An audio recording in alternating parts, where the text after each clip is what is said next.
All right, where was I?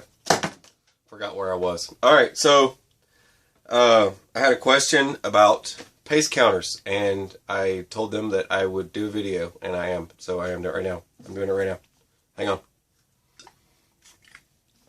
All right, so if you're ever in the military, say Army, Marines, Special Forces, whatnot, wherever you are and whatever you're doing, you might learn about pace counters. All right. Now, I've got a couple of different ones, and I do it differently. And a lot of people might hate about it, but I don't care. So I make my own. I don't buy them. And for the price of one of these online, I got one here. I just brought a couple of them into this. This is a little different style, different colors. But a lot of people do these differently, and to buy one online, you could make like 100 probably. All you do is buy, real quick, buy some beads. And you can go to any arts and crafts store and get some beads. I think I got these online. These are Jolly Rogers. It's got the skulls, whole bag of skulls there. All you do, real quick, I'll show you how to make one. I'll explain how to use it, okay? Because I want you to save money, because we're poor, right? We can't afford a lot, and you're watching my channel because you can't afford a lot, and you're seeing what I'm doing. All right. All right, so you take your paracord strand. It doesn't have to be paracord, but this is the easier way if you want to do it this way. You take your strands out of it, just like that. Take one of your strands, just one. Put the rest down on the deck, and then grab your paracord. This is a short piece. I'm just kind of showing you how this works. You take your short piece. You don't have to have a short piece. It's got to be long, okay? It's going to be long. I just don't have enough broken up paracord right now to give you for this video, but you'll get the point. All right. You slide this over, just like that. It's going to look like that. And then fold it like that. All right. This is going to be your guide. This is basically your needle and thread. You're going to take your skull. You'll put your, let me get that in there. All right. Then you'll bring it down just like that.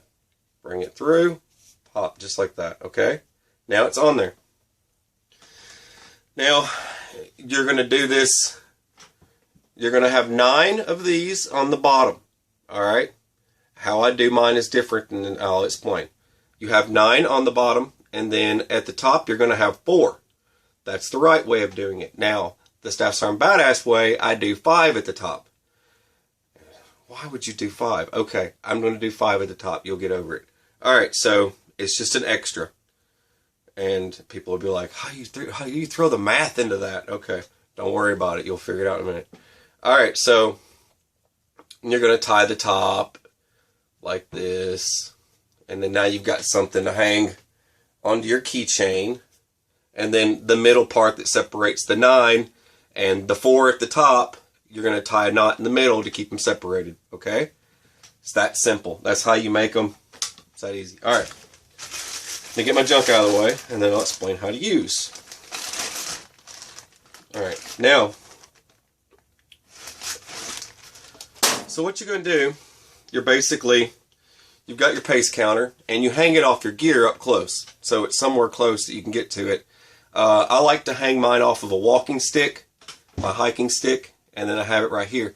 While I'm I'm counting my pace, I can move these down.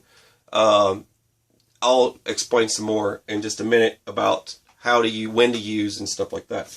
All right, so this bottom row, each one of these bottom 9 represents 100 meters. Every time I pull one down, it represents 100 meters. Okay. Now, first thing you want to do is get your pace. So, get yourself, mark out what is 100 meters. Okay. On the ground. And this is before you ever get in a situation. Before you ever have to use this, make sure you mark your pace. So you know what your pace is. My pace is 63. The average human is 65. That's about how many paces for 100 meters. And how you measure a pace is every time your left foot hits the deck. It's every time that left foot hits, it counts as one pace. Okay? So if you measure out 100 meters, and then every time that left foot hits the deck, all right, I'm walking, left foot, walking, left foot. So every time your left foot hits the deck, you count 1, 2, 3, okay? Continue on until you get done with your 100 meters. Then once you reach the end of that 100 meters, if you've stopped on, say, 62, 65, whatever it is that you've stopped on in between there, that is your pace. Now, getting started. When you start walking, and I've counted to 63, so mine is 63. If I walk and I get to 63, I say 1, just like that. Now, I keep walking, another 63. Now, that counts as 100 meters. I count to 63 again.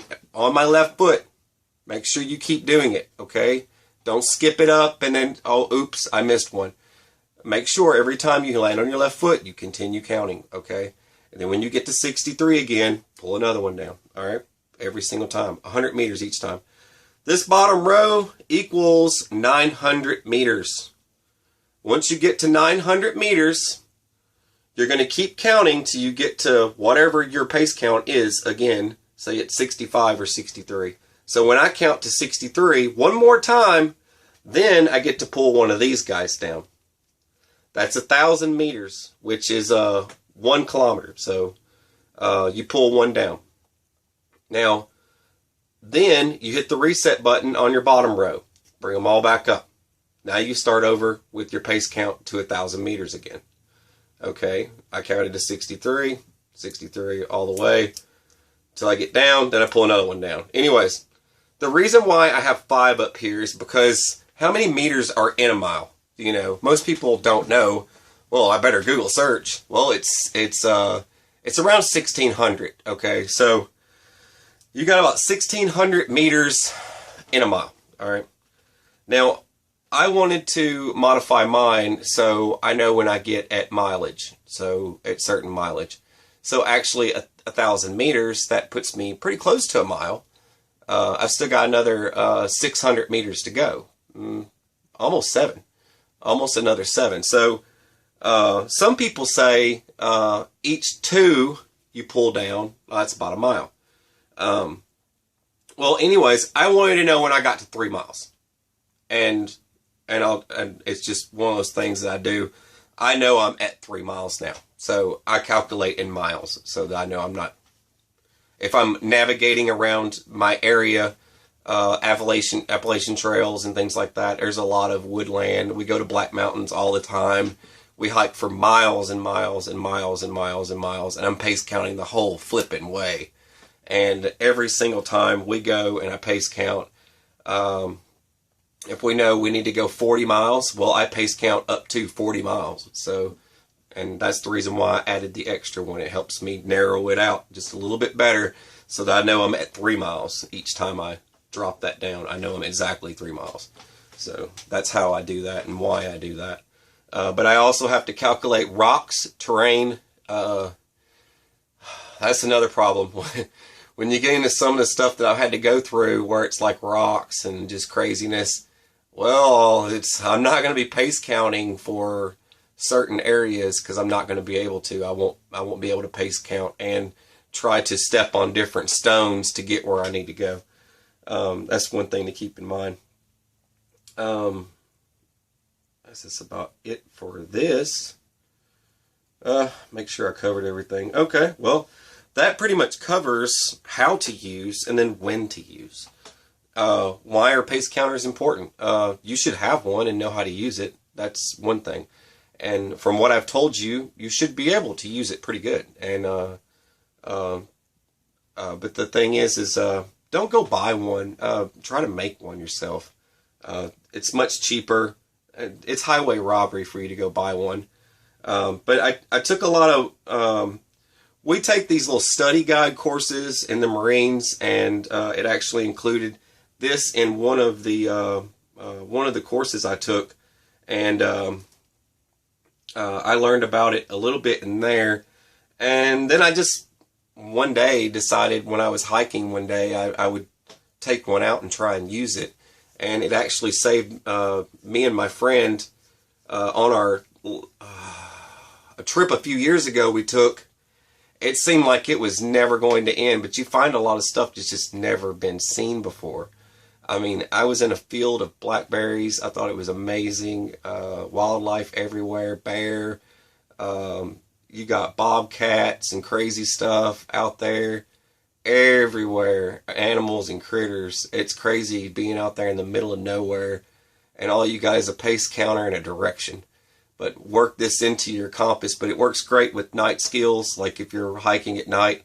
Good way of making sure you're on the right course when you're pace counting. If you feel the need to, every 100 meters, another good thing to do is if you bring some orange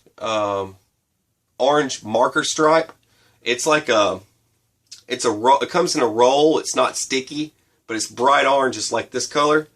It's a bright orange, and you basically just tie it around a little tree limb or something, kind of dangling off as you're every 100 meters. Stop, tie one on. That's if you're in fear of not finding your way back, and you need to go back the other direction which you came. So it's another good option for you to have.